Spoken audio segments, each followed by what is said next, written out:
ये है हमारे हिट मशीन ट्रेंडिंग स्टार का जलवा। आप तो गर्दा उड़ाती हैं। अगला धमाका आने वाला है। हर हर महादेव, जय माता दी।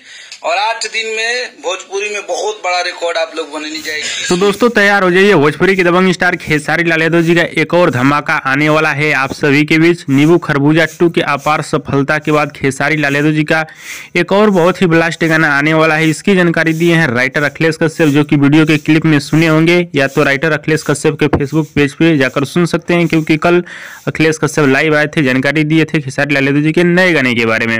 हाँ तो दोस्तों अगला धमाका आप सभी के बीच बहुत जल्द होने वाला है, यानी नया साल वाला धमाका होने वाला है। बताया जा रहा है कि नया साल वाला गाना एकदम जबरदस्त और ब्लास्ट गाना होने वाला है, जो कि गाना रिलीज होते ही पूरी तरह से बवाल और धमाल मचा के रख देगा। हाँ तो दोस्तों ये रहा भोजपुरी की दबंग स्टार खेसारी लाल यादव का अपडेट। आप सभी को कैसा लगा हमें नीचे कमेंट बॉक्स में जरूर बताइएगा। वीडियो पसंद है तो ज्यादा लाइक करें, कमेंट करें, शेयर करें, सब्सक्राइब करें। धन्यवाद दोस्तों।